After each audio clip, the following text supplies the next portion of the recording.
Theme. The first thing Mara noticed about the Veth was that they did not celebrate anything. She noticed this on day 2 of the occupation, watching 3 of their environmental probes drift past the observation deck of Tier 47 like enormous silver seeds. They moved without urgency, without ceremony. They were cataloging the city's algae lakes with the same flat precision they had used to catalog everything else about humanity. Population density, caloric throughput, structural load per square kilometer, as if the 10 billion people pressed together below them were inventory rather than a civilization. Mara pressed her palm flat against the cold glass and watched until the probes passed out of sight over the residential mountains to the north. Then she went back to work. He was an algae diver by trade and she was good at it. He had been born in the deep pool sectors of the city's western filtration levels, where the algae bays ran 40 meters floor to ceiling, and the water was green-black and close and warm as a hell breath. Her mother had been a diver before her and her mother's mother before that. Mara knew the way light behaved inside those columns of cultivated water, how it fractured and bent and came apart into its component colors. The way other people knew the voices of their children. He could read a bloom health by the angle of refraction alone. She could hold her breath for nearly 4 minutes without augmentation. None of that mattered to the Veth.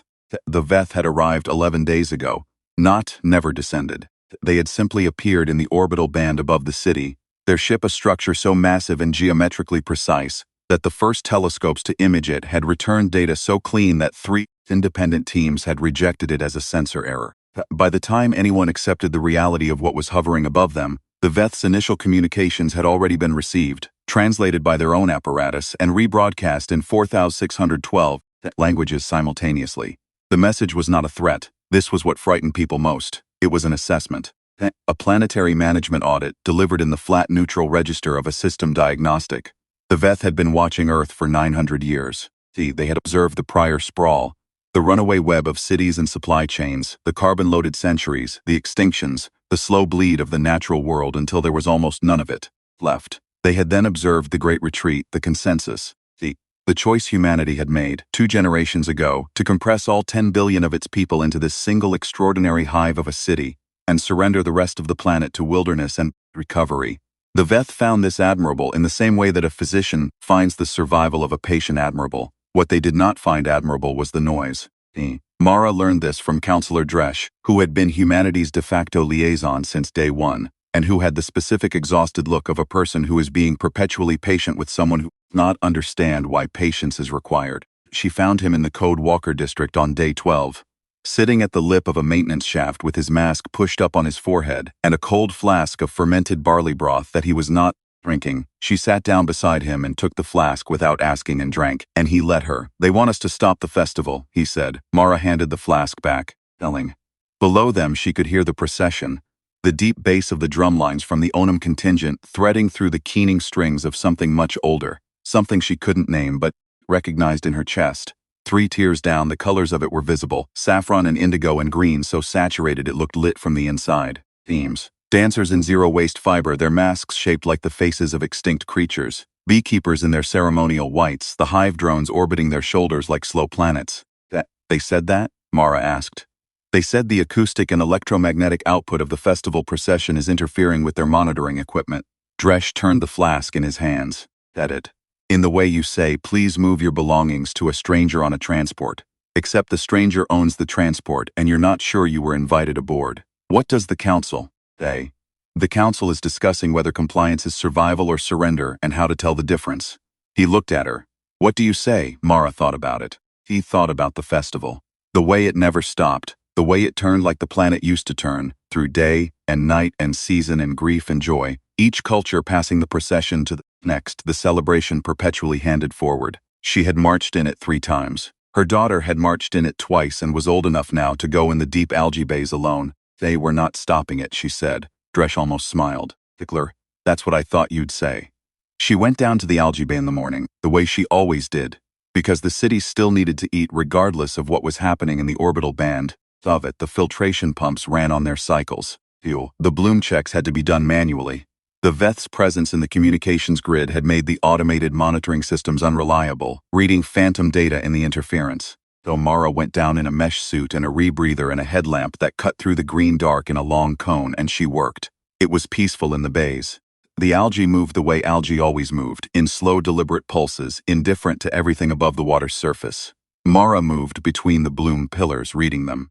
This one was healthy, growth rate nominal, protein yield on track. This one had a pocket of temperature variance near the substrate. She flagged it with a dye marker, made a note in her waterproof log. This one was perfect, a dark lush green that meant the water chemistry was exactly right, and she held her lamp beside it for a moment longer than necessary, just to look. She thought about the Veth while she worked, the way you think about a problem you're not sure is a problem yet. They were, by every communication Dresh had relayed, genuinely perplexed by humanity.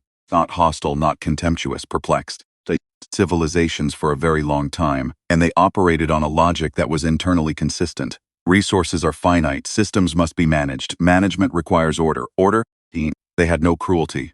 They also had no concept of carnival. Here. Mara surfaced at the bay's edge and stripped off her rebreather and sat for a moment with her legs dangling in the water, writing up her notes by hand in the log.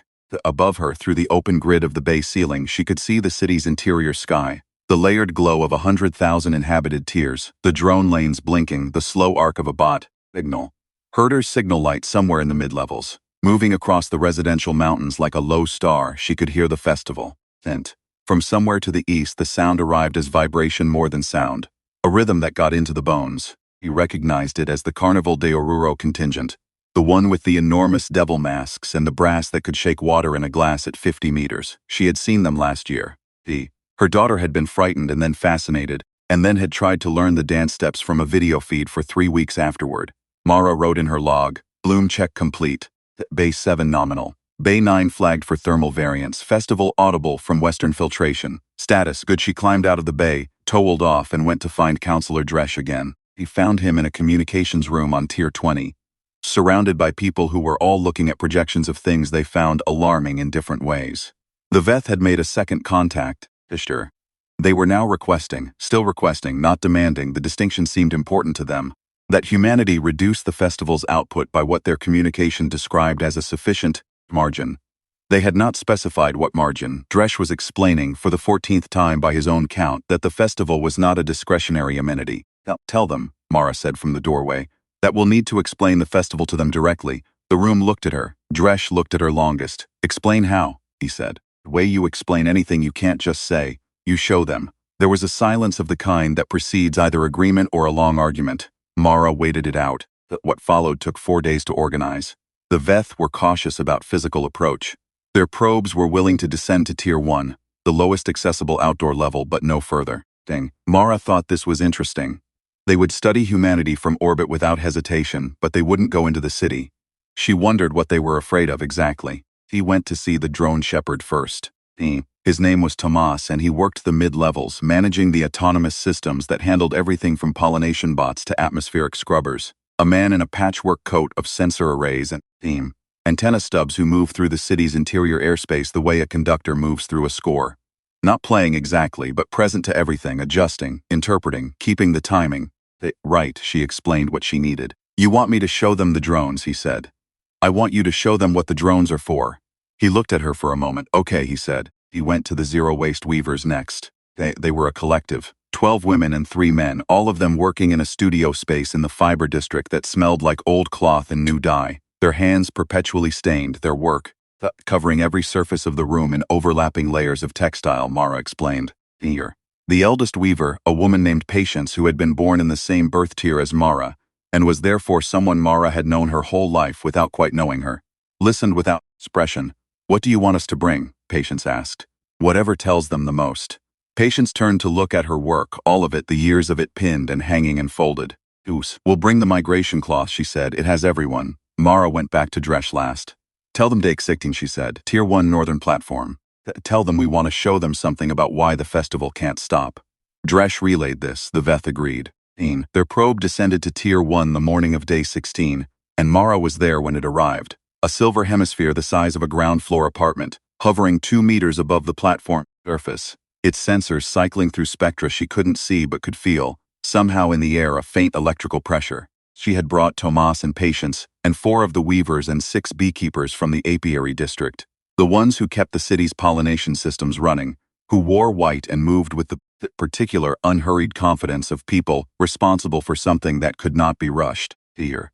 She had brought 3 of the festival's drummers, because she had decided that if she was going to explain the festival, she might as well bring some of it. She stood in front of the probe's primary sensor array and said, clearly, "We're going to show you what we are." The Veth's response came through the probe's speaker in its characteristic flat. "We are observing good," Mara said. "Watch." Tomas went first. Here. He stood in the center of the platform and opened his coat and let the drones come, dozens of them, rising from the compartments built into the lining, and then more from the mid-levels, and then more from higher up, until the air above the platform was filled with the hum and movement of them, pollinators and scrubbers and shepherds and watchers. And Tomas moved his hands through the patterns that guided them, and the drones moved with him. And it was not efficient exactly, it was something else. It was a person and their work, the intimacy between a mind and the systems it had learned to read. Then Patience unfolded the migration cloth. It fell from her hands in a cascade. 7 meters of woven textile, every thread of it reclaimed, dyed with pigments derived from food waste, the pattern a map of every migration route the founding population had taken to reach this place. Every culture's path rendered in a color coded to their region of origin. It was every people. It was the whole compressed world represented in thread. The Veth probe was silent for a long time. Then the drummers started. Not all at once. One of them began, low and exploratory, feeling the air the way Mara felt water in the bays, checking the acoustics of the open platform, and then the second joined, and then the third. And the rhythm they found between them was the same one Mara had heard since she was small.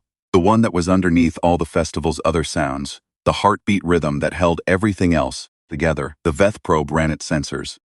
Mara watched its exterior cycling, the apertures opening and closing, the antenna arrays adjusting orientation, the faint blue light of its observation systems tracking each person on the platform in turn. "Clarify," the probe said finally. "The function of this activity." "It doesn't have a function," Mara said. "It has a purpose." Define distinction. She thought about it the way she thought about Bloom Health in the algae bays. Not searching for the right answer, but reading what was actually there. "A function is what a thing does," she said. "A purpose is why it matters that the thing exists at all. The festival processes grief. It processes joy. It keeps the cultures that came here alive inside the city, not as data, not as archive, but as living practice. People don't just remember where they came from, they dance it, they weave it. They drum it forward to the next day and the next generation." She paused. "If you stop that, you don't reduce noise, you reduce us." The probe was quiet for longer this time. She waited. Behind her, the drummers played on. Theme. Patience was holding the migration cloth open in the wind that moved through the platform's upper level, and it moved with the music. All those threads of all those journeys, catching the light. "Dead. Do not have festivals, I know," Mara said. "We managed our world differently, I know that too. Your world was nearly lost, yes." She held the probe's sensor array with her eyes the way you hold eye contact with something large enough to hurt you, steadily, without aggression, without submission. "And we nearly lost it by forgetting that what we were doing had a purpose and mistaking it for just a function. We built and extracted and sprawled because it was efficient. We almost killed everything." She gestured at the city around them, the towers, the algae bays, the solar walls, the residential mountains carving their way up through 150 tiers of human density. "We fixed it by choosing to be small, by choosing to be together. By choosing to remember that we are not just 10 billion units of productivity, we are 10 billion histories that have to be handed forward." Another long silence. "We will review our assessment parameters," the probe said. It was not an apology. Mara didn't expect one. It was, she thought, the beginning of a Veth trying to learn something it didn't have the vocabulary for yet. That was enough.